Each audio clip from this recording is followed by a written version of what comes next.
Hello and welcome to Subject to Change with me, Russell Hogg. Today we're talking about films again, and in particular two absolutely outstanding Iranian films, A Separation and About Ellie.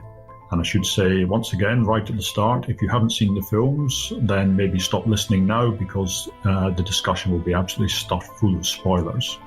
Now, I'm afraid I'm re-recording this introduction after the show, as by the time I worked out what the big red button on my computer screen was for, we'd lost 2 or 3 minutes. So if you're wondering why nobody says hello right at the start, that's why.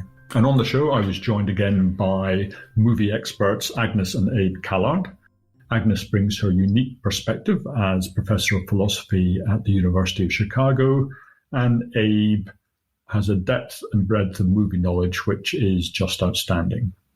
Now, last time our guest was the economist Alex Tabarrok, and he had written a really interesting review about Parasite, and we had great fun discussing that with him. So this week we're continuing the economist theme, and we're joined by the wonderful Tyler Cowen. And I'm sure just about everybody knows, but in case there's anybody who doesn't, Tyler is a prolific blogger alongside Alex Tabarrok on their Marginal Revolution blog. And he also has a fantastic podcast called Conversations with Tyler.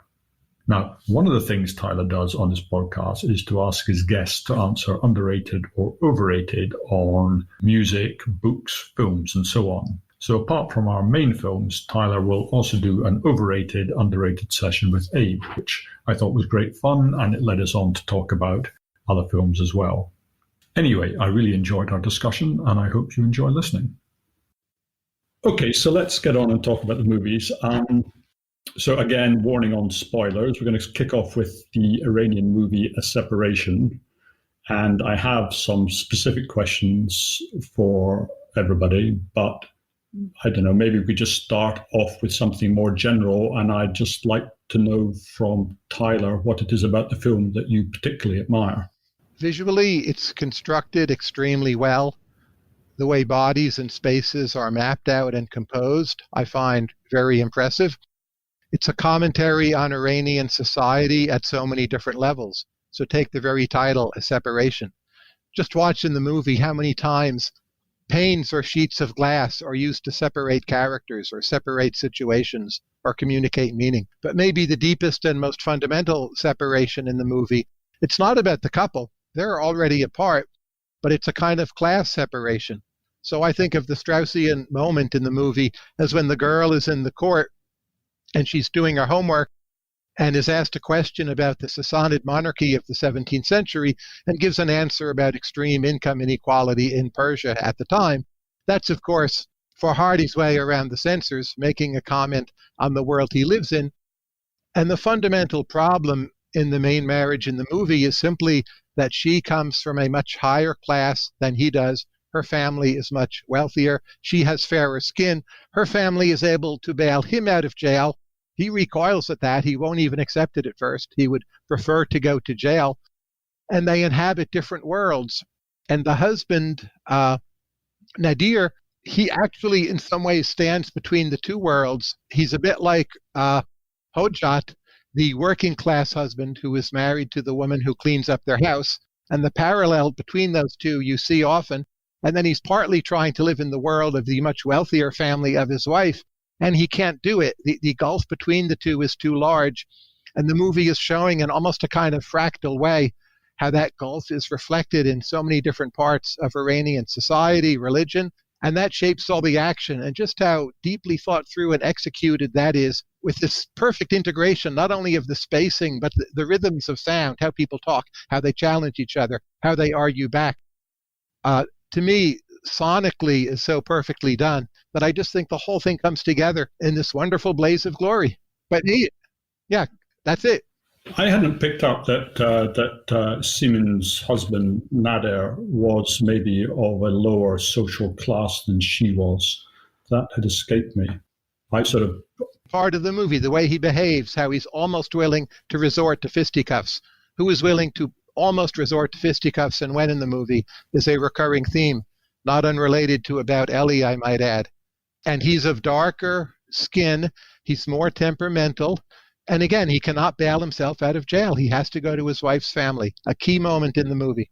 I missed that completely. Yeah, I think I didn't miss. It took me two viewings to realize, and it was so obvious when I saw it a second time, was how the characters are, separated by panes of glass, by doors or whatever.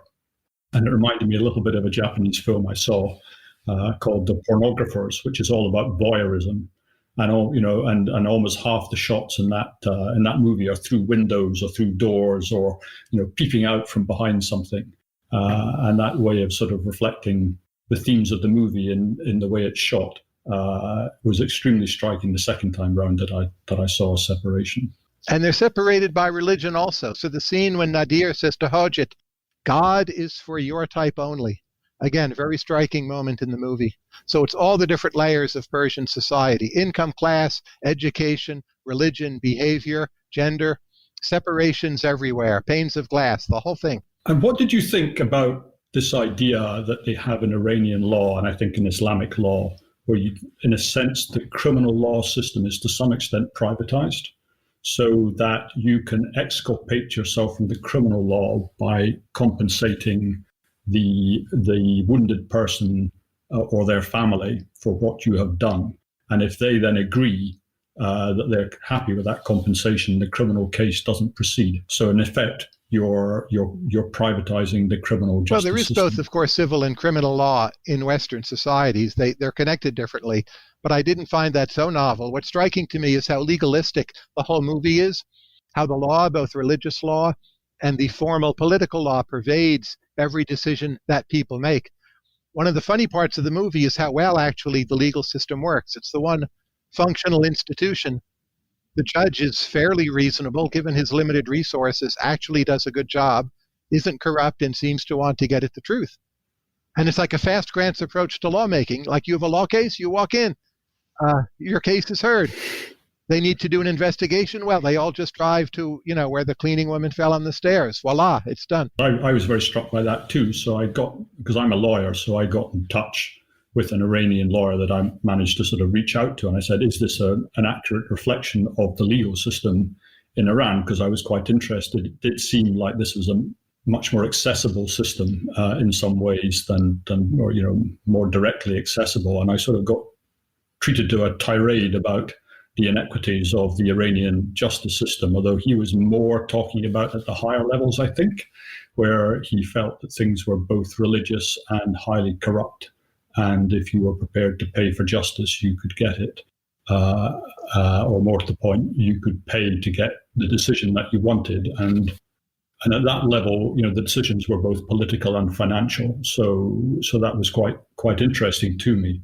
And the other thing but one of the things I thought about is that, and it kind of came out of something that Agnes was writing about on Twitter the other day, where you were talking about, is it better to be a guard or a prisoner in an unjust world, or is it better to be a torturer or the person being tortured? And when I answered that poll, I answered, well, I'd much rather be the person doing the torturing, because I don't think I have any doubts about my own sort of moral courage. But actually, in repressive regimes, you're not the person being tortured, and you're not the person doing the torturing. You probably just work in admin, right? You're kind of complicit in the regime, but you're not directly involved in it. And I guess that's what there was a piece that Scott Alexander did about the Kolmogorov thing, where the idea is that you keep your head down and wait for the bad times to pass. And the director of A Separation, I was sort of struck. He's not particularly criticizing Iranian society. I didn't think He's a social conservative in some ways. So the music teacher is willing to lie. The woman cleaning up the apartment is unwilling to lie and swear on the Quran. And the people who are religious, for all of the problems they have due to their lower income levels, they're more honest. It's the marriage that stays together. It's in some way that the heartland of the society. And this is not a radically pro-Western movie, though it clearly shows flaws with living in Iran. There's an element of this, and also about Ellie, that is very respectful of the Iranian and religious past. I thought that too. It did seem respectful towards the society. But the thing I was going to come on to say is that the director made a speech, apparently at some award ceremony, supporting a couple of directors, one of whom I think had been imprisoned and another one of who could no longer get his films made. And they then stopped him making his movies. And I think the film he wasn't able to make, I can't remember which one it was, whether it was A Separation or About Ellie, he was blocked from making it for some period. He had to apologize for having offended Panahi. Yeah. And once he did that, he was back in the regimes, maybe not in their good books, but they were prepared to let him continue. And I was sort of interested to know, Agnes, in the light of your sort of the puzzle that you were setting people on Twitter, what your feeling was about that approach. You mean the keeping your head down approach? Yes, I guess so. Because you were saying, which are you going to choose to be? Are you going to choose to be on the side of the bad guys, on the side of the people who are suffering? But what about the people who are in the middle, who are neither suffering nor making other people suffer, but they're just trying to get along? But in a sense, by trying to get along, you are in a sense complicit, right? He made his apology to the authorities. I guess the question is, does that do you become a bad person? Like, does your vision of the good become twisted and perverted by keeping your head down? I don't know the answer to that question, but as to how unchoiceworthy it would be, for me, it would depend on that. Okay. Any thoughts, Tyler, on that? Well, Abe is the movie expert. I want to hear him on A Separation. I want to hear his take. Well, I think the point you made about visual separation is a good one. But to me, the most interesting thing about it is not that the characters are separated, but that we see the separation through their perspectives. So you can imagine there could be a shot in which two characters are on either side of a wall and we see the characters in full view. But in A Separation, we almost always see the characters through a window or on the other side of a wall or blocked by something. And I think what that's indicative of is that it's very much a movie about being in your own perspective and having blinders on and being unable to see out of your own perspective. And so, yeah, I guess to segue into the bigger theme, I don't see it as much as being about Iranian culture or the Iranian economy or the Iranian legal system, but I'm not saying it's not about that. I just don't know that much about any of those things. I guess the reason it speaks to me is just as a study of ethical subjectivity and of what it's like to try to be a good person. And I think it's a very powerful and rare account of how hard it is to be honest and how hard it is to be good. So I think, every character is in some sense unable to see someone else's perspective because they're so entrenched in their own perspective. And of course, Nader is the prime example of this. He's at this impasse with Razeh and her husband, even though it's not clear that exactly what they're disagreeing about. They're each so deep in their own perspective that they're in some sense unable to reconcile with the other. And I think that that's the central theme of the film, is that sometimes two people can be ethically opposed to one another, and it's unclear why, other than the fact that they're just two different people and they have two different minds and two different perspectives. And that seems to be a problem with ethics, that we would ever run into this situation where, I can tell you I pushed your wife down the stairs and you are totally justified in wanting to kill me, even though if you heard my account of things, you would agree that from my perspective, it wasn't all that crazy that I did it. Where I would agree with you, Tyler, is that I think he is brilliant at representing these themes visually and narratively. And so you have all these, for one thing, I love the film aesthetically, even though it breaks a lot of rules that I usually hold films to. I don't really like shaky cam or handheld cameras generally. I don't really like films that are shot mostly in close-up. But I think to sustain the energy of this film, he really needed to have this sort of disorienting effect where almost every scene is shot handheld with this kind of constantly switching angles, and it's constantly close on the faces of these characters. We almost never see them in a room together as we would in like, say, a Kurosawa film, like in one shot that's like very neatly composed, and it reflects the angular perspectives of the characters, the ethical perspectives. And I guess to conclude, I think the film's final shot is especially striking for that reason. Like, it's almost like we finally pull out, and we're just, as we hear this music, we're forced to contemplate the absurdity of the whole situation. And you know, as we leave the film, we also leave the perspectives of the characters that we've been so masterfully inserted into. Do you think the final shot tells you what Terme, the daughter, is going to do at the end? No, I don't. I mean, you could see it as suggesting the father simply because he's not obscured by a glass pane, I guess, but I really think he meant it to be ambiguous.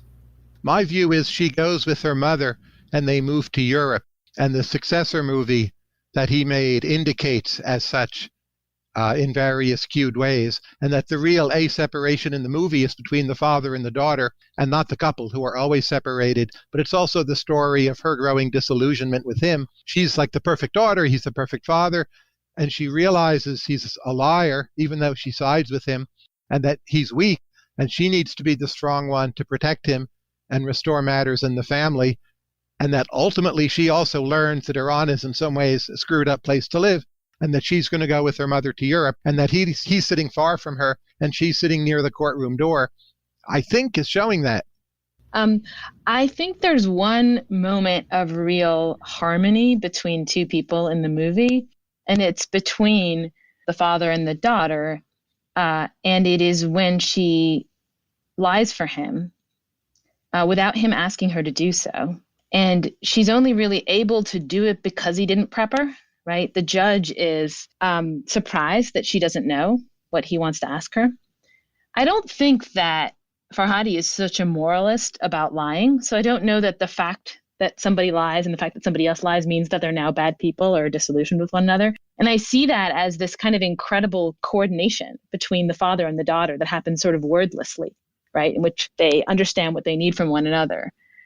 So I guess and that's the only moment of such coordination in the whole movie.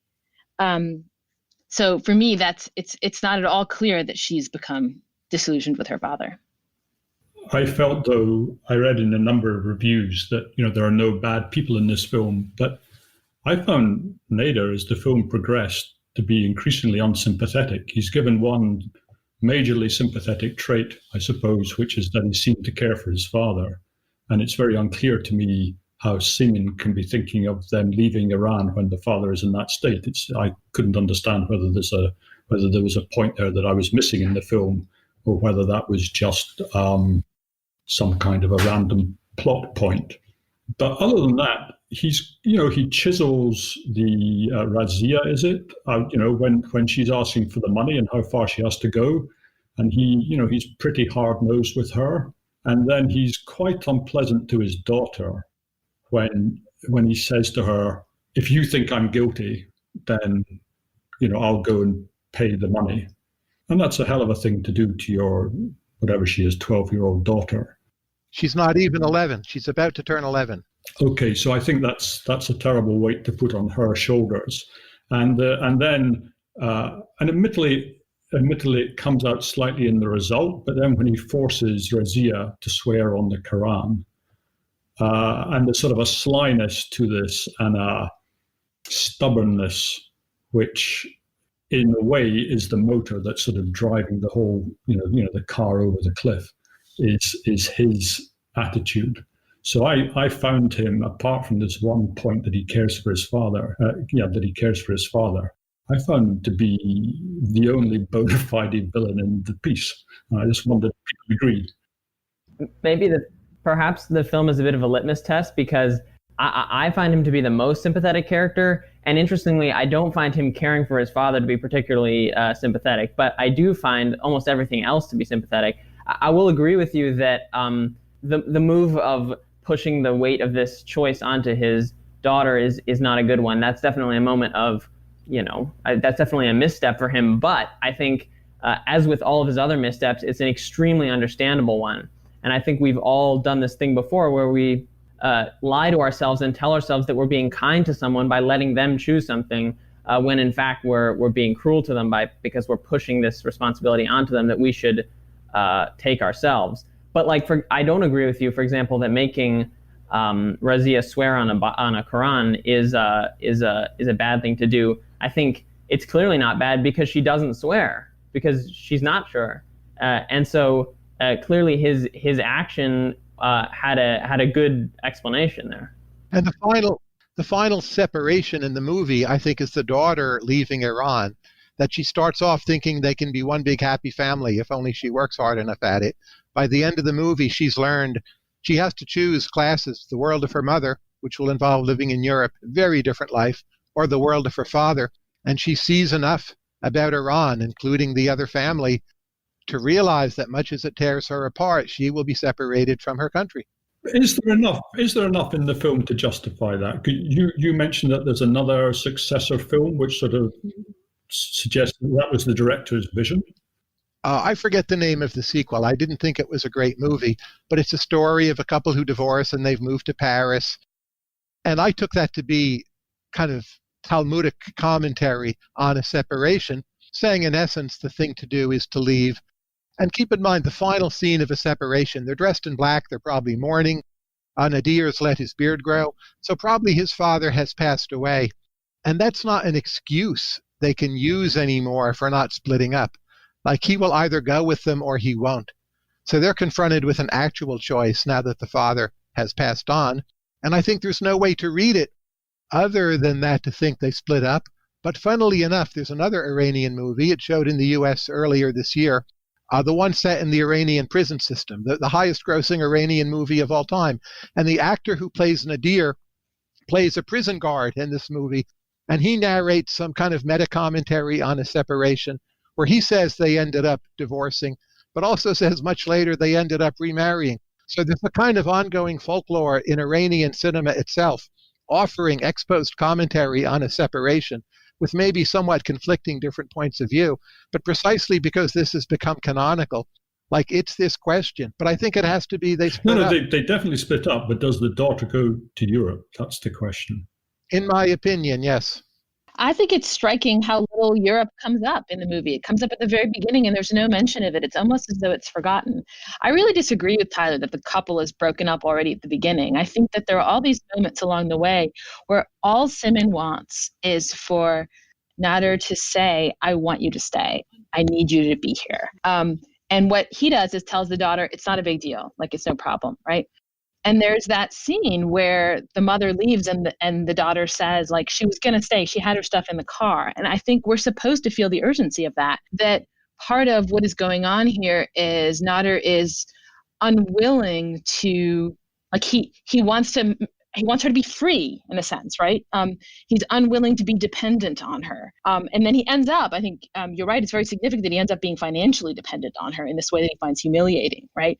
But he is in some way his unwillingness to say any of those things. She's waiting for him to say those things and she'll come back. And there's no mention of leaving the country after the very beginning of the movie. I almost feel like that's a pretext for her to try to elicit from him this, I want you to stay. I'm not just going to let you do what you want.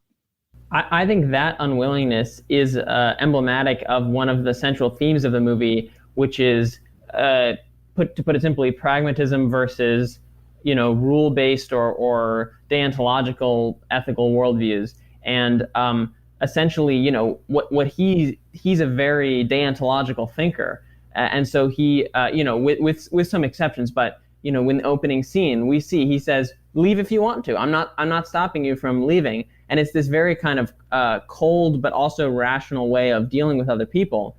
And I think that conflict within him and between the different characters comes to a head in the ending when all he has to do is just pay this money, which is the pragmatic choice and maybe the empathetic choice. But he just can't stop himself one last time from going down this more deontological route. And that's essentially, I take that to be, I think that's the most important moment in the film, is when he asked her to swear on the Quran. Because the fact that she won't swear is not that surprising. But the fact that he asked her, I think that's the climax, that's the decision that basically tells you who he is. And you could even see the ending where you have this kind of for me, I disagree with you, Tyler. I think a deeply unresolved ending where the credits just suddenly roll on this situation which we were sure we were going to get an answer to. I think you could see that as a result of his decision there, where the movie is the process of him conforming to pragmatism and kind of eventually slowly giving way and giving up on his own principles and his own personal rules. And that almost happens. The transition's almost complete, but then he just says, I can't fully do it. I have to stick to my own rules. And so in the ending, we have, once again, no resolution. I think there's further meta commentary on a separation from the new Israeli, of all things, TV show called Tehran, which is about Israeli agents operating in Tehran. And the basic premise is there are two different cases of young daughters having been removed from Tehran, supposedly for their own good, and then growing up somewhere else. So these are basically Iranian Jews. And you get the Israeli perspective on what it is like from the daughter's point of view to be removed. So Tehran is arguably an Israeli retelling of the whole story, twice over, from the daughter's point of view. Sorry, in that TV series, this is people who've been removed from Iran to live in Israel? To live in Israel as Jews, but they're never able to get over their separations. So oddly, in the Iranian vision, I think you're more able to get over your separations because you're separated to begin with. In the Israeli vision, the daughters are drawn back to Iran in a way that they're not in the Iranian visions. Can I follow up on something Abe said like a long time ago, but it was about the sort of point about subjectivity, because I think that Abe, you're right that each character is in a way like trapped in their point of view, but it's only because they don't tell each other stuff. Like these movies are kind of tragic, right? And people are all trying to be good, but like, where do the problems come from? Like, why? And it seems to me, for instance, in the poorer family, right? Rezia doesn't want to tell her husband that she's working for this guy. And in the first scene where he tries to beat up the Nader, it's because of that. It's because of that deception. And even the little daughter's involved in the deception. Like, I won't tell dad when she's washing the old man, right? So there are these things that won't be spoken or that are unsayable, right? And then those things then lead to lies and deceptions where she then doesn't want to tell that she got hit by the car. So it seems to me that part of why they're stuck in their different points of view and can't understand one another is just that they're withholding things from one another, all of them. And Nader as well is withholding from Simin wanting her to come home, right? And that's not just it's not pragmatism. It's something about the relations of dependence between the men and the women, which are actually quite parallel between the two households, the rich and the poor. Namely, Rezia doesn't want to humiliate her husband, right, by working for him, like working when he should be working. And Simin doesn't, and Nader doesn't want to be humiliated by being dependent on his wife. And those worries then create these like secrets and lies. I mean, the secrets then give rise to lies, right? And so a lot of the tragic conflict comes because of the withholding that happened earlier on, it seems to me. See, I agree with you that obviously a lot of secrets are being held, a lot of lies are being told in a separation, but I don't agree that that's where the central conflict comes from. And just to illustrate that, to me, there's two really excruciating moments in the movie, two moments which upon rewatch I found hard to watch. One is when Rezia comes home, or not comes home, but comes back to Nader's home, and he's just discovered his father in this, prone position, and and there's just this look that she's like, she knows she messed up, and she knows that there's about to be this huge verbal confrontation, and then there is. And then the other is when Nader is trying to explain to Hojat what happened, and they get in a fight in the hospital. Yeah. So those are the two moments where I'm like, and I think they share something, which is that both sides have an explanation that puts them in the moral right and makes the other person look like a villain, and yet there's no way that they can resolve it. He says, you tied my grandfather up to die here and left him. That's totally justifiable. I think that's a good reason to fire her or even to take her to court. And she says, I didn't leave him here for long. I had no choice, blah, blah, blah. She has her own reasons. And the same is true of the other example I gave. And those aren't cases where anybody's lying, or at least anybody needs to lie for the conflict to still be there. They are. Both of them are. So, Agnes, this is your view that transparency is always possible. I don't think the withholding of information is the real problem. There are these genuine indivisibilities I agree. that they can't overcome. So, for instance, Hojat will hit his wife if she doesn't please him, or the question, move to Europe or not. So it's endogenous, the withholding of information. It's because there is no agreement possible. Everyone thinks that Hojat's going to hit his wife. He never does. And in the scene in which he hits himself. So there's no indication that he's violent towards her. If Nader had known that Rezia was pregnant, right, and that she had potentially had a miscarriage, and that's why she tied his father up, if she could have said that to him in that scene, then that would have made a big difference in terms of how he saw what happened there. In the scene with Hojat, if Hojat hadn't been deceived about his wife, that's what he was primarily upset about right? Was my wife was working for you and she didn't tell me, right? So in both of those scenes, what was at stake was something, a disclosure that wasn't made. No, I don't think so. I think, so I see what you're saying, and I agree that in the first example I gave with Rezia leaving the grandfather, I totally agree that if she had been totally honest there and talked about her pregnancy, whatever, there may have been less of a conflict. But I think that the film's real power comes from the observation that the conflict actually doesn't go away if everybody has their own excuse for what they did. And we actually still have a divide just by being two different people and having two different perspectives. So he cares about his father and she cares about her child, basically. That's the separation between those two characters. And there's no resolving that, because caring about is not really a rational emotion. It's you can't justify caring about somebody, right? That's just it's non-rational, and so the disagreement is non-rational. So here's evidence that Farhadi thinks something closer to what I think about transparency. Okay. All of these movies that we watched, Abe, in the past 2 weeks, like About Ellie, The Past, The Salesman, and The Separation. In every single case, there are these secrets that are driving the plot forward, right? Where we sort of gradually learn them and that explain a lot of the tensions. Now, he didn't have to tell the stories that way, right? He didn't have to make secrets fuel these conflicts, right? Like in About Ellie, that, that Ellie had a fiance, right? But then had also been pressured to, that's stuff you don't know at the beginning of the movie and the other characters don't know. And that it's crucial that they don't know it. Right? They interact on the basis of not knowing it. And every single one of these tragic conflicts is driven by these things that people hide from one another. I actually agree with you that there's something, maybe there's something one level deeper, which is, why do they have to hide these things from one another, right? It's not, they don't hide them because they're bad people. They hide them because they're in some way unspeakable, or they can't be believed, or they can't be said.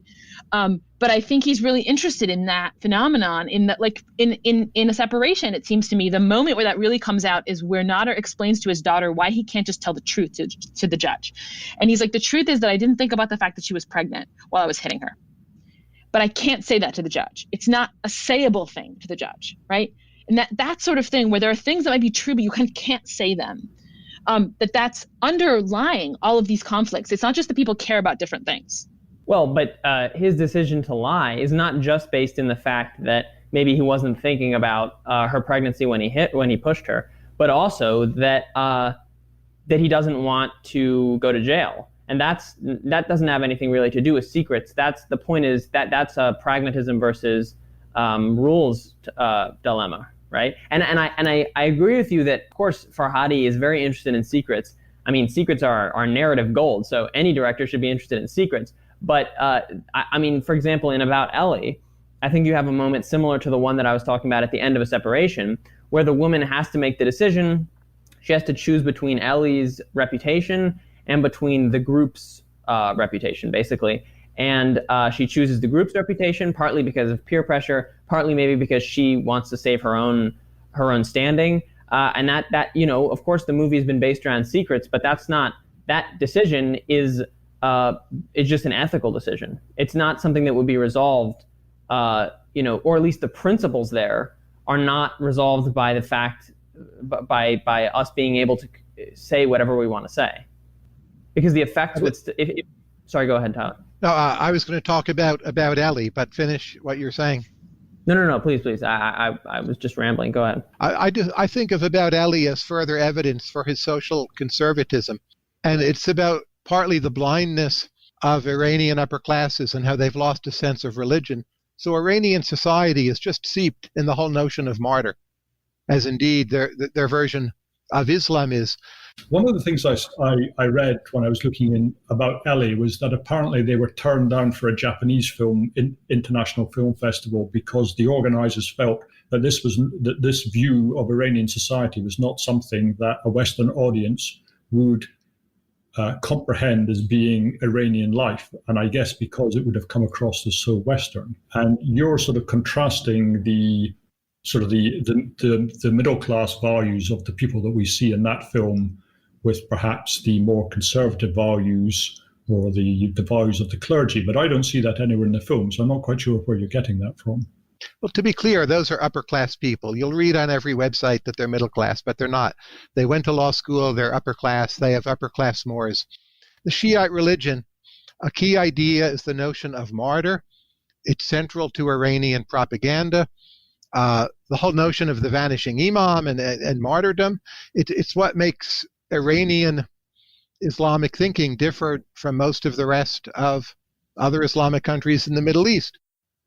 So the notion that she is a martyr is the most obvious thought to an Iranian person viewing the movie, and the upper classes just simply cannot see that. That's not the framing they can take on for the event. But the people watching the movie in Iran, I believe that's exactly what they're feeling. Like, of course, she martyred herself for this boy. She's a heroine. That's a noble act.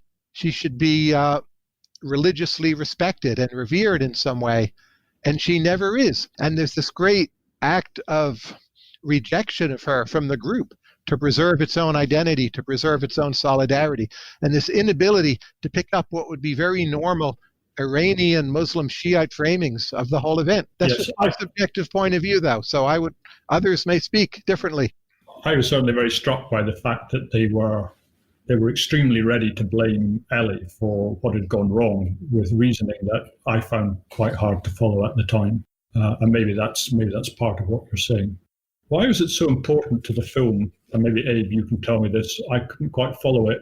Why was it so important to the film that the fiance be somebody that Ellie actually didn't particularly like? What was going on there? Because that seemed to me to undermine his. I mean, he was sort of claiming, the right to be, mistreated, and everybody was accepting that he had that right. He was the man who had been, who had been wounded. Why would actually, it seems like she'd been trying to leave him for the last 3 years. Wait, maybe I'm just misremembering or misunderstanding, but why would she leave him if she liked him? No, she didn't like the fiancé. No, I know, but you're asking why is that important? Isn't the reason that explains why she left? Well, I guess what I'm trying to understand is why if he is disliked by her, why is everybody then sympathetic to him at the end of the film? Well, I mean, it's not. First of all, they're lying to him in a way that really damages him psychologically. So, I mean, we can set aside his relationship with Ellie in looking at that, but also, I mean, the fact that she disliked him is not necessarily a reason to think he did anything wrong.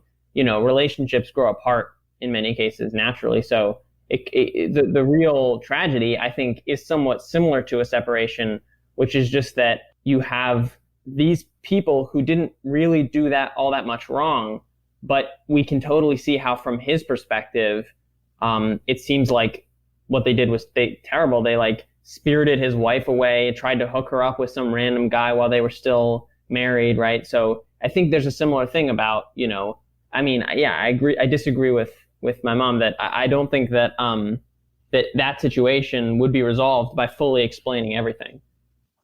I'm not saying it would be resolved, because I think there could be reasons why you couldn't have explained it in the first place. I'm just saying it's a product of those withholdings. If all you mean by you couldn't explain it is you're trapped in your own perspective, sorry, maybe that's a tendentious way to put it, but then I agree. That's what it is for you to be trapped in your own perspective, is you can't explain why to another person. So my thought is that Farhadi is exploring a distinctive kind of tragedy that arises out of people's maybe reasonable unwillingness or inability to fully expose themselves or present themselves to one another. And so if you think about Ellie, like, who is Ellie? We don't understand her. We don't know her at all, right? Like, she's been telling her fiance that she's into him when she's not. She told Sepida that she's into this trip when she's not. She tells her mother that she's doing something else. After she dies, she's represented by Sepida as having betrayed him more than she did. We don't know, like, we don't see her go away. Like, there's this, she's just missing from the movie. It's like, it's about anything but her, right? And even her name, it's not a full name. Like, is it Elmira? There's 5 or 6 different Iranian names it could be in Farsi, but she's just Ellie. Right. Somehow not completed. And they don't even know what her name is when they come down to it. Right. And so she's like the perfect Farhadi character. Like, she's the character that has withheld herself so much that she literally disappears in the movie. I think you're being a bit tough on her. I think she's presented as someone she didn't want to come on the trip. She's not into her fiance. She actually is trying to leave him, but she refuses repeatedly to come on the trip. She only wants to come for one night, presumably because she just wants to have because the idea is that this guy's going back to Germany, and so this is her one chance. And so I thought her actions, speaking as a Westerner, I don't know how it's seen through Iranian eyes, but speaking as a Westerner, I thought her actions were completely comprehensible. And then for them all to sort of blame her as they do, I found all part of the tragedy. The character I really don't get in that movie is Sepida. Like, why was she so into setting Ellie up when Ellie was resistant to this, and the guy Ahmad was kind of resistant to it too. And I mean, he's only there for a few days. Like, this isn't a very plausible setup situation. Like, it's Renee Girard, triangulated desire. She has a crush on the guy she's setting Ellie up with. She's living out her own fantasy. But also, her husband gives a reason, which he says, you always have to be, at the center of the spider's web. You have to be the one who's taking responsibility. You find the villa, you do this, you take that decision. This is just something she likes to do. She likes to be the person who's pulling the strings. I just think that's her character. That's true. And that's why the final sort of moral choice is hers at the end about, the reputation of Ellie. Abe, do you think she does the wrong thing there? Yeah, I do. The wrong thing in doing what? In ruining Ellie's reputation to save the group.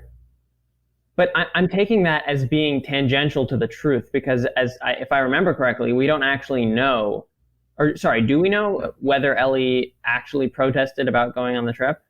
Yes, we do. She refused to come. We see her do some protesting. Oh, yes. It's a kind of pseudo-protest, like, I want to retain the right to believe that I objected to all this. I think she's actually pretty keen to do it. Well, yeah, but I would say, especially now that I have been reinformed of that fact, I think that it was wrong. It seems to me like a selfish lie, but I see why she did it. About Ellie is sonically wonderful in a way a separation isn't. It's a quite striking feature of the movie, different ways in which the sound of the sea is used, either louder or more in the background, contrast with other sounds. I love the way the children are just drawn to it like a magnet right from the start. They can't be dragged away from the sea. And you've got that unease right from the very start. It's so nerve-wracking. I basically couldn't concentrate on the movie because I was so viscerally worried about the kids the whole time. It was just very stressful. With Farhadi, you can come to expect that some kind of disaster is going to happen. In a sense, he makes disaster movies, just not disasters at the scale of an earthquake, but and so you always have this sense of dread and anticipation in the first 30 or 40 minutes of the movie. Like, I hope this isn't spoiling anything, but in The Salesman, there's a shot of a woman leaving a door open and then walking away from it, and the door slowly creaking open. And I won't spoil what happens, but the point is that if you have seen his other movies, you'll know that something bad is about to happen. And I think it's a very dynamic way to structure a movie. Basically, you set up, it's like a fugue or something. You set up these characters, an event happens, and then we see how they react to it. I hadn't picked up on a separation your point about the shaky camera work, but on About Ellie, it was incredibly disorientating because everyone's in a panic. They're jumping into the sea and the camera's moving all over the place and they're running around inside the house. And I found that I thought it worked pretty well, but I didn't notice it so much in A Separation. I guess it was just the camera following people around, or was it genuinely shaky? It was, every shot was handheld. Yeah, it almost reminded me in tone of Uncut Gems from last year. It was just unrelenting, nerve-wracking visual style. I read an interview with Farhadi in which he described, Abe, the thing that you're talking about, where what he says is that I don't know who my characters are until something terrible happens to them. Right? So he has this structure because he wants to reveal who people are. And do you guys think that you feel like you learn who the characters are after the point of the terrible thing more than you did before? Like, does that correspond to your experience of watching the movie? After. I'm going to say before, just to be a contrarian, but I definitely see what he means. Obviously, the events do reveal the characters. But like, to give an example, in A Separation, we have this scene, Russell, that you brought up for some reason as a negative for Nader, where he's telling his daughter to go back and give the guy his money. To me, the important part of that scene is not that he or to get the money. I'm sorry. At the gas station. The important thing for me about that scene is the shot of him looking in the rearview mirror and smiling at her as she attempts to get her money back. And that reveals his character just in one shot, because we see that he cares about rules even when they impinge on social cohesion. So I'm going to say that the characters are subtly revealed before the event, and then we just see it in an even more excruciating, they're brought into the spotlight after the event. Russell, what do you think? Do you think that the characters sort of reveal who they are, that we learn who they are after the tragic moment? Like this seems actually very true to me with About Ellie and not as true to me with The Separation. Yeah, I would agree with that, and I'd agree with that distinction. I think in About Ellie, people change quite significantly after the tragedy and after they're put under extreme pressure. I feel like with A Separation, you're kind of given hints and clues as to who you're dealing with, right from the start. And I don't think there's necessarily a huge amount of development in people's characters. But in About Ellie, I think, people do change quite a lot, and you do learn quite a lot about who they really are. Okay, Abe, are you ready? Yes. Underrated, overrated, and why? Let's start with Alfred Hitchcock. Underrated or overrated? By the way, just to preface, am I allowed to say correctly rated? You're allowed to say anything you want. Okay. Alfred Hitchcock, correctly rated as one of the greatest filmmakers of all time. Rear Window is my favorite movie, so I think I would be lying if I said overrated. And what's his most overrated movie, though? His most overrated movie... Or the least underrated, you could say. I would say the most overrated movie is Strangers on a Train. I'm not a big fan of that. Why not? I think it's just narratively a bit disorganized, and it has a great finale, but it hasn't really stuck with me. And his most underrated film is definitely The Lady Vanishes, which could be his best, or maybe his second. To me, Strangers on a Train only has a premise and no real movie behind it. But let us move on. Kiarostami, overrated or underrated? Underrated. What's his best movie? His best movie is Close Up. Why? Which is one of the... Well, I mean, that's one of my favorite movies of all time. I think there are few movies that examine human psychology with greater depth, and part of the reason it does that so well is that it's partly a documentary. James Bond, overrated, underrated. Are those movies any good? Overrated for me. I mean, other people seem to get joy out of them. I don't mean to diss Sean Connery days after his passing away, but I've never gotten much out of James Bond. What's wrong with them? I don't know. All style, no substance. Lake Michigan, underrated or overrated? Correctly rated as a lake. Ozu's Tokyo Story, underrated or overrated?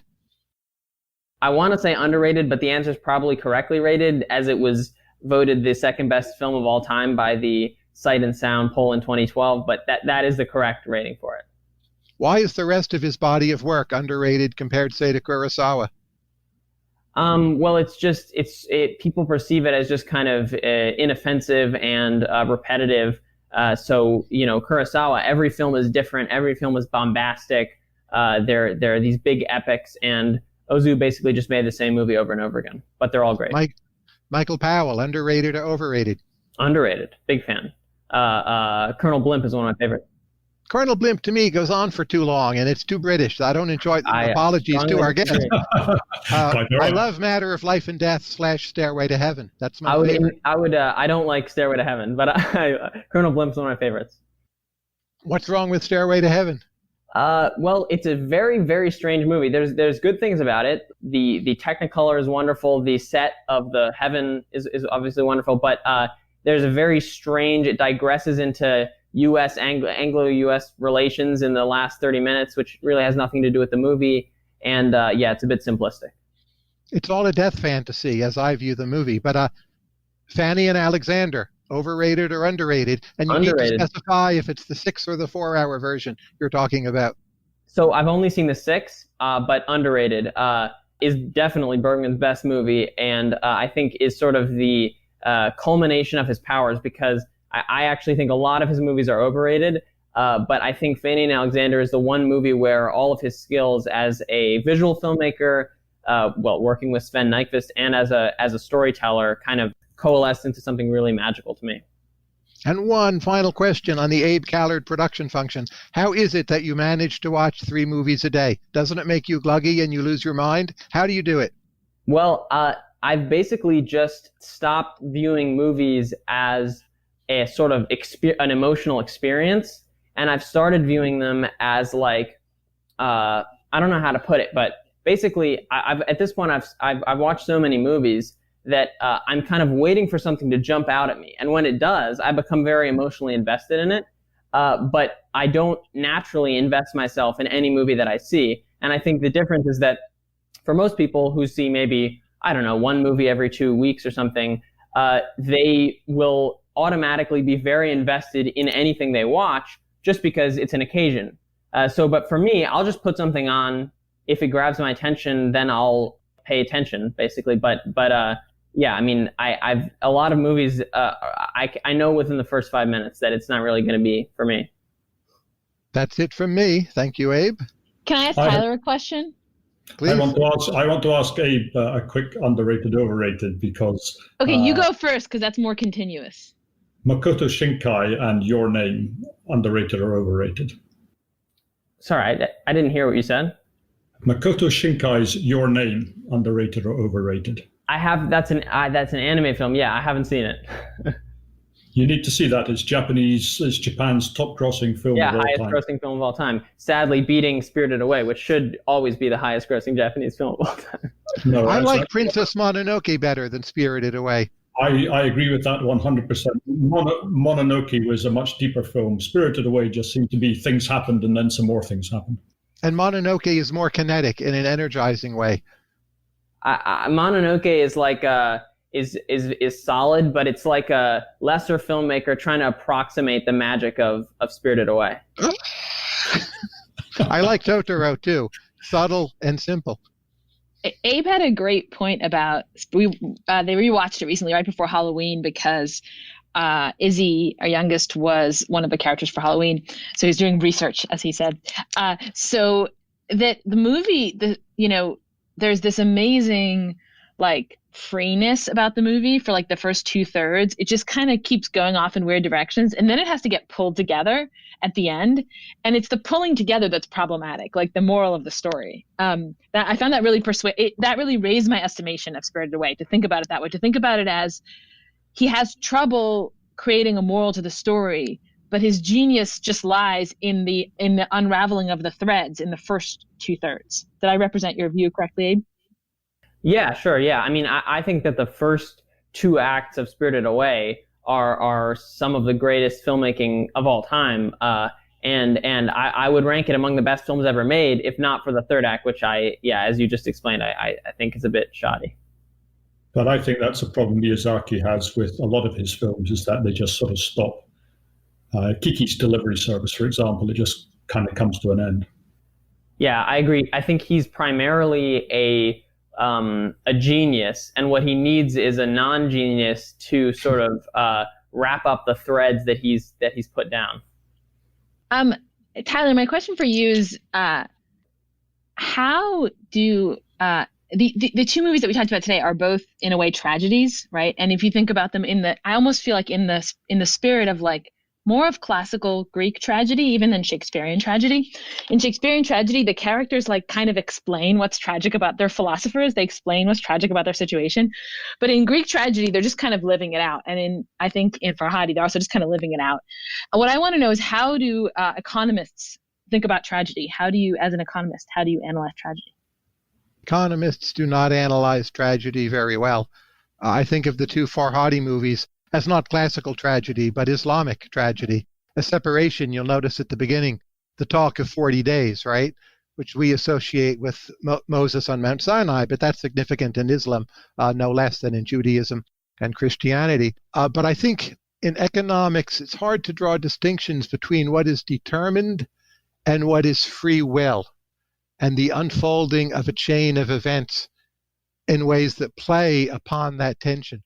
And to me, that's a significant concept in a lot of tragedy.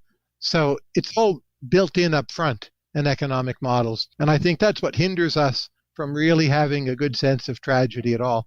And economists as a class of people, just as humans, forget about their work as economists, I don't feel they're very tragic or very good at thinking about tragedy or feeling tragedy, because they're trained all the time not to do it.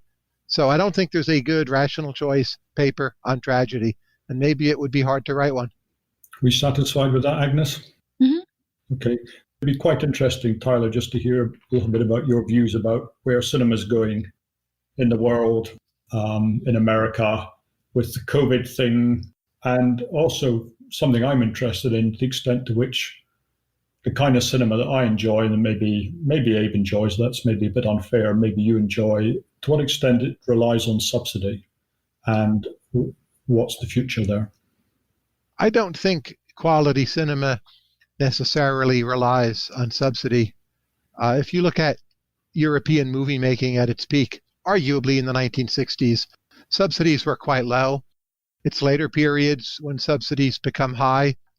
Cause and effect are difficult to disentangle, but I think quality is also lower in those periods. Arguably, quotas are better than subsidies. Quotas still leave matters in the hands of the domestic audience, and you still have to compete, but you create an open space in which, say, South Korean cinema can blossom. Right now, large screen cinema in the United States, at least, barely exists. It's mostly viewed on television screens.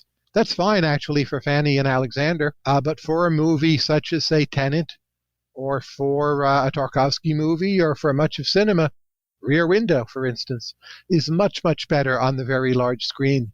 So we're destroying a big part of our heritage. We're cutting off what people can do in the future.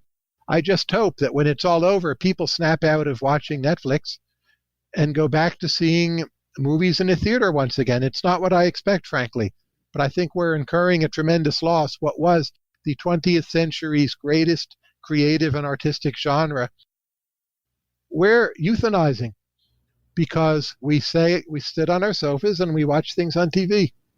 I wanted to give a counterpoint. Maybe because I'm the youngest person here, and so I didn't really grow up with theaters and streamed movies non-existent. Maybe for that reason, I'm a little bit less partial to theaters. But if I can give my justification for the abolition of theaters, not the abolition, but my argument that it's okay if they eventually die out. I think that it's greatly overestimated the how different watching a movie in a theater and watching a movie at home is.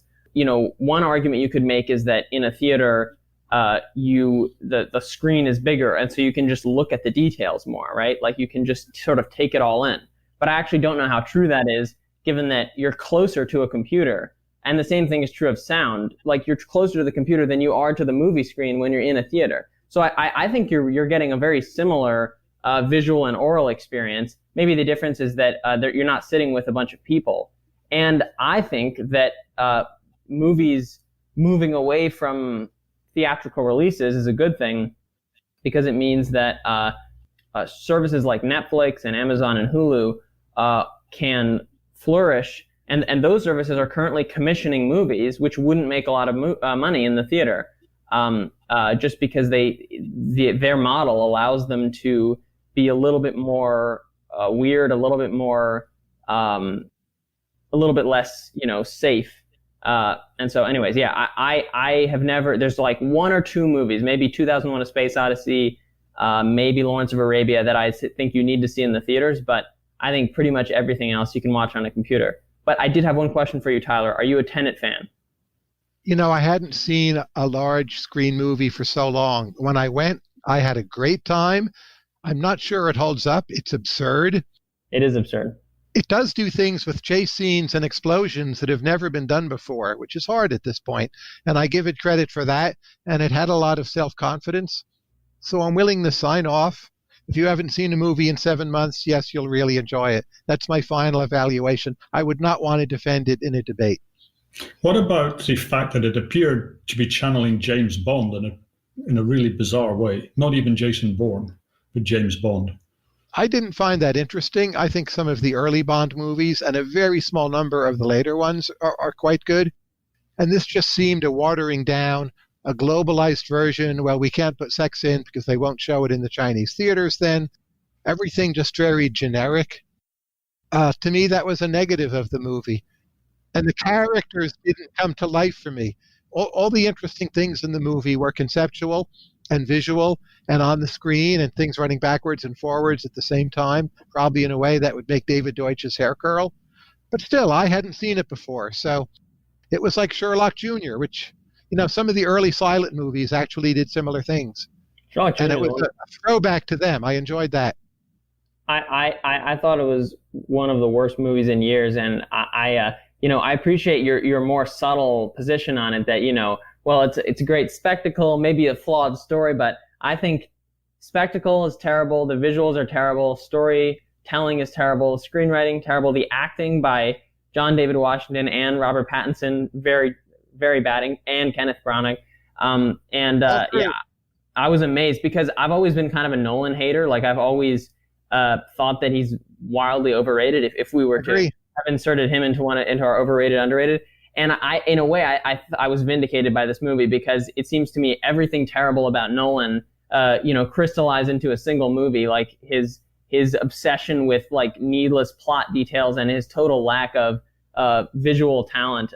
But anyway, so that's my Tenet rant. You didn't like the scene where the guy's sneaking around on the multi-billionaire's yacht, peeping through to see what villainy is happening. I just thought, this is James Bond moved beyond that sort of 20 years ago. I was perplexed by that. It's definitely Bond inspired, but it's just, the premise is silly. Like, there was a scene where there was a point at the film where he peeked through a thing and there's some guy walking backwards, and my friend and I just started laughing because it's just like, I don't know, maybe my theory about it is that Christopher Nolan just loves watching videos in reverse, and so he decided to make like a feature-length $200 million adaptation of that effect, with almost zero anything else redeeming it's about like it. A reductio of Nolan. In part, I admired the movie for it being the filmmaker doing a reductio on himself. Yeah, sure. But can we sort of launch a counterattack against Abe's absurd views on go ahead. need to be in a cinema? Because you're not normal. I mean, you can sit there and watch 3 films a day. Nobody else can do that. I can't watch one film, at the computer, because I think, I must have a cup of tea, and I'll check Twitter, and I'll do this, and I'll do that. My ability to focus my attention and get lost in something. And when the film is slow, it's much easier to watch it in a cinema where you're kind of forced over that hump, and then you say, well, I'm glad I actually stayed with that. And the worst thing about a theater is actually the other people there, because now they're doing what I was sort of frightened I would do at home, which is to say they're checking their Twitter accounts and so on. But you may be closer to the music on your computer, but the quality of the sound from a theater's speakers is so much better. And I saw Rear Window, maybe I was 22, 23 on a big screen. It was fantastic. I saw it a year ago on a big screen. It was incredible. Maybe one of the best movies ever. And I saw it 3 times in between on different size TVs. And it was still an A-plus quality movie, but not nearly as good as my first or my last viewings. I just don't see how you get around that. And that's what Hitchcock made it for, right? He was not making movies for the television.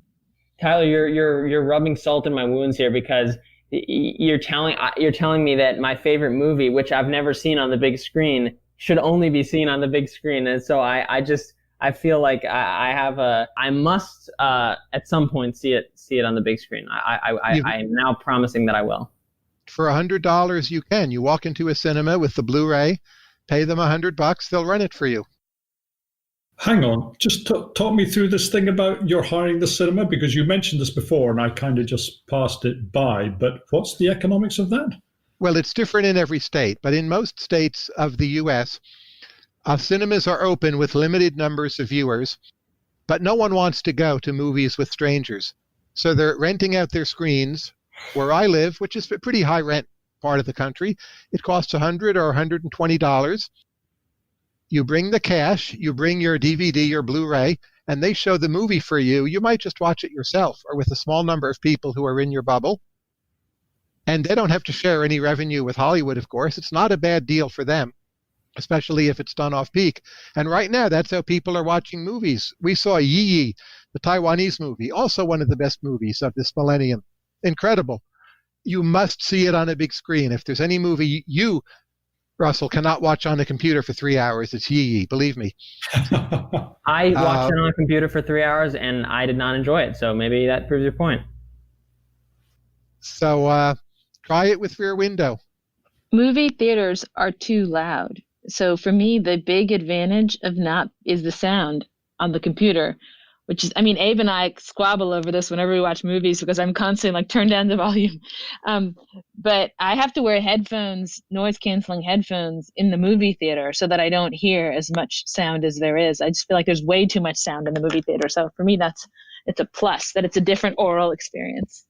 I don't know whether your ears get used to it, but I find that the noise is much greater at the start, where they're kind of advertising their sound, and it becomes really impossible when I'm actually watching a movie.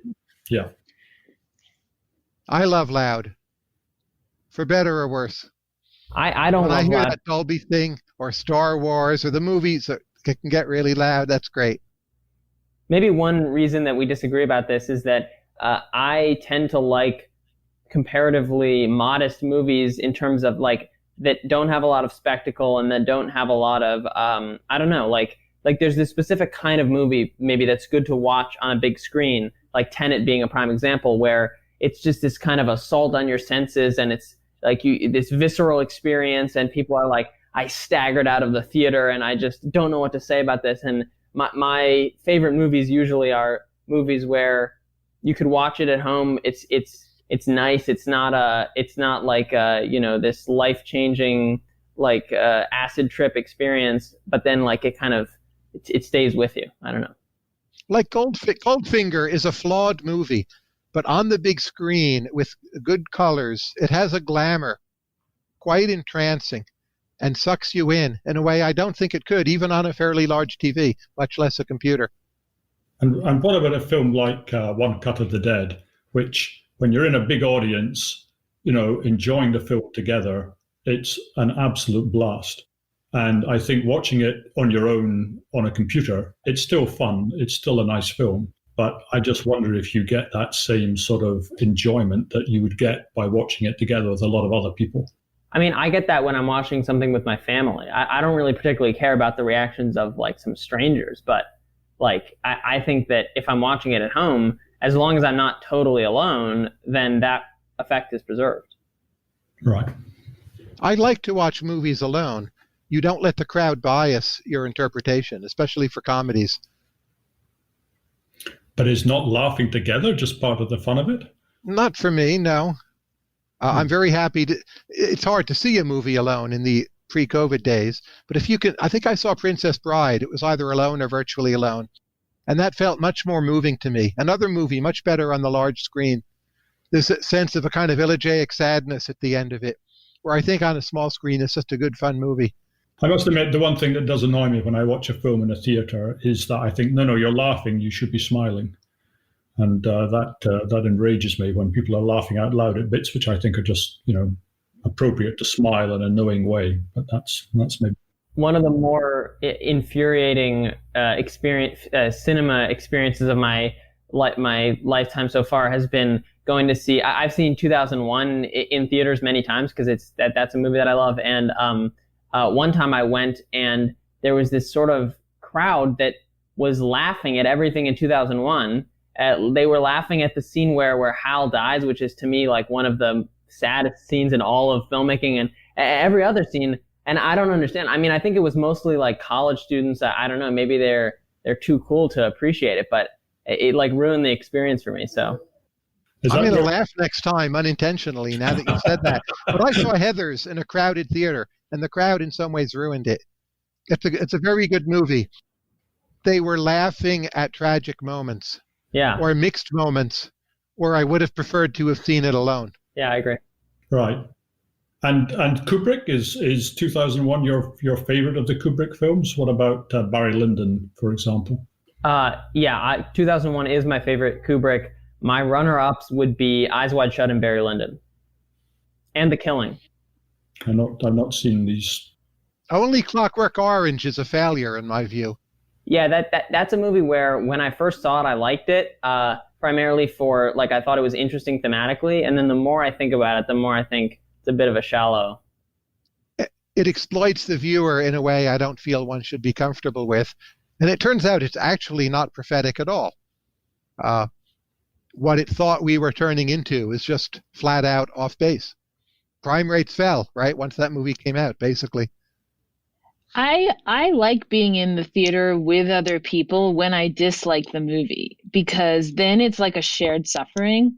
Like I saw that Terrence Malick movie, Hidden Life, which is like watching plants grow in real time. I mean, it's so boring and self-righteous and awful.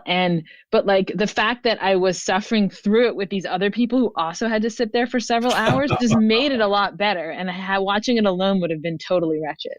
That's one reason I regret not seeing Cats in theaters. Exactly. That's the kind of movie I'd want to see in a theater, like a really bad movie. And okay, shall we? I don't know if we're reaching the end or not, but can I just ask everybody, what films would you be happy to see half a dozen times, if any, Tyler? Well, there's so many gems in Iranian cinema. Half a dozen, I think, is too many. But I've actually seen A Separation a half dozen times because I think it's so good. So South Korean movies now are quite good. Hollywood classics, the best movies of the 70s, I think are worth seeing 3 or 4 times. A bunch of Bergman movies I've seen 5 or 6 times. Kubrick, I would say you can do half a dozen. There are very few. Rear Window, half a dozen. Very few where you should go up to half a dozen. Some Tarkovsky maybe as well. I was able to watch Once Upon a Time in Hollywood, I think 4 or 5 times, and I'd be quite happy to see it again. How did you rate that one? No, Tarantino I admire more than I enjoy. And I felt I lived through that in a way where the movie wasn't quite true to it. And what was gross in the movie I felt was manipulating me. And I just didn't see conceptually what was interesting about it. So I thought a brilliant movie, but one where I left disappointed. Hey, what's your most watched? Well, you've kind of told us, but what's your films that you can watch the most often and get the most out of? Yeah, okay. I've pulled up my favorites list here. So I've seen 2001 maybe 6 or 7 times. So I think that's definitely endlessly rewatchable because it's almost like, for me, it's like I have to see it once a year. Like I have to recharge on 2001. But then, the other one I would pick would probably be maybe Tokyo Story. Yeah, Tokyo Story is similarly like a thing I need to see once a year to sort of remind myself how to be a good person. Maybe The Apartment. Maybe Do the Right Thing. I find 2001 has aged for me, and the fact that they're wearing monkey suits has started to bother me. And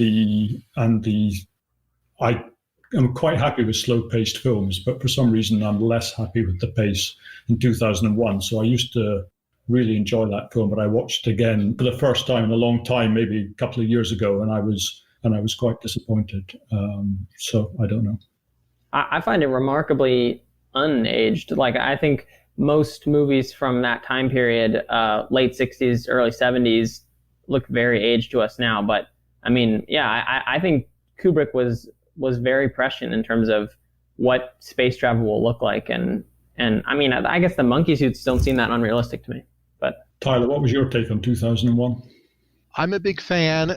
I saw it again maybe a year and a half ago and was surprised that it felt better to me. And I hadn't seen it maybe in 20 years. I always thought my whole life, well, this movie's not going to age well. And then I saw it and it blew me away. Even like how it treats the Russians or how it treats weird remnants of older technology in the future world, like they don't have cell phones, right? To me, that was fascinating. Maybe not really a decision of Kubrick's. And emotionally, it hit home. I thought the kind of LSD-inspired visuals at the end were a bit much and could have been a little less. But other than that, I thought it was close to a perfect movie, and it would be in my top 10. And Abe, what about Dark Star, which I assume you're familiar with? I am not familiar with that. Dark Star, I think, is a sort of a parody. Well, it's certainly closely inspired by 2001, and I would recommend it to you.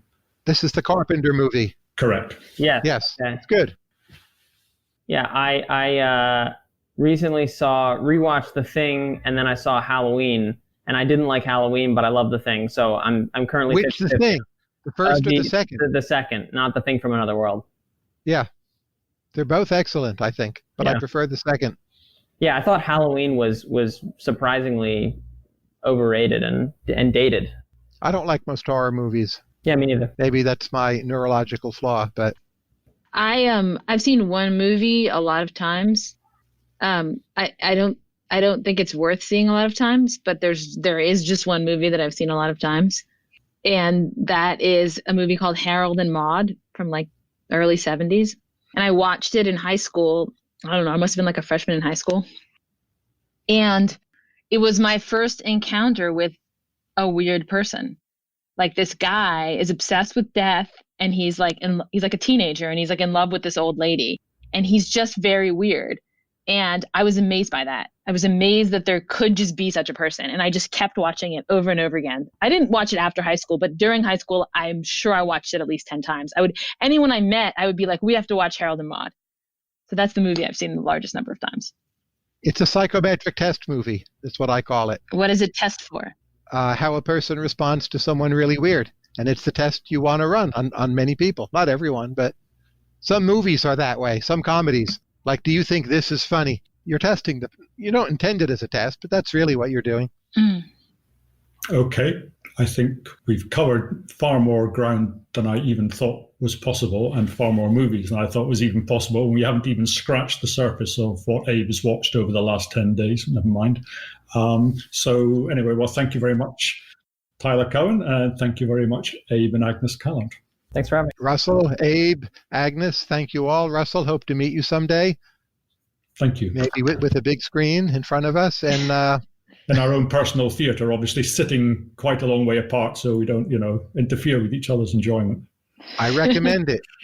Okay.